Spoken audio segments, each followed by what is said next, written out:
กลับมาพบกับคิส DIY ค่ะวันนี้มีเมนูคัพเค้กน่ารักมาฝากน้องๆอีกแล้วมาทำคัพเค้กธรรมดาให้กลายเป็นลิงน้อยกันดีกว่ากับเมนูคัพเค้กเจี๊ยกๆไปดูวิธีทำกันเลยค่ะ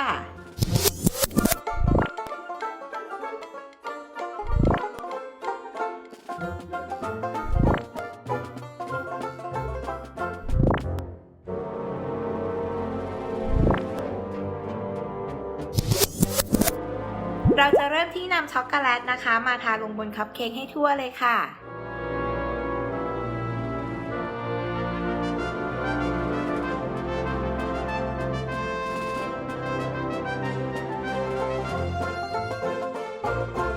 จากนั้นก็นำคุกกี้ไข่มาติดเป็นหูลิงค่ะ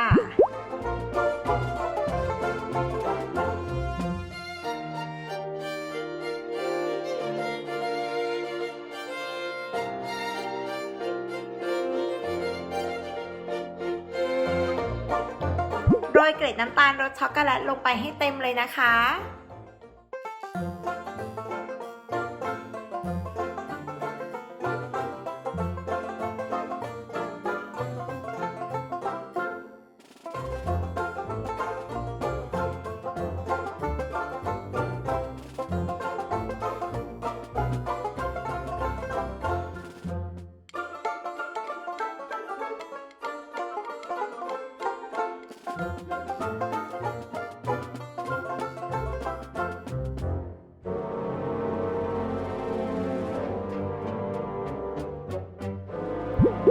แล้วก็ทำตาด้วยมัชเมลโล่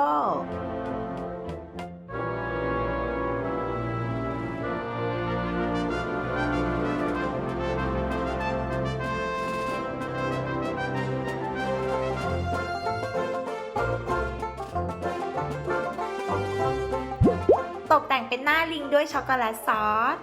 วาดตาวาดจมูกแล้วก็วาดปากค่ะ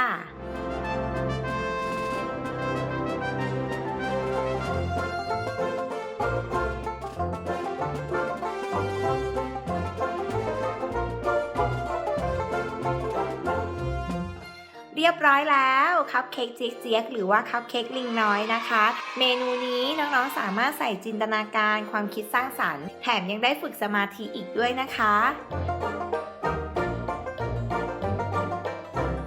มาสนุกกับไอเดียในการทำอาหารไปกับ Kiss DIY กด Subscribe Kiss Kitchen เอาไว้แล้วก็อย่าลืมกดกระดิ่งตามคลิปเราด้วยนะคะ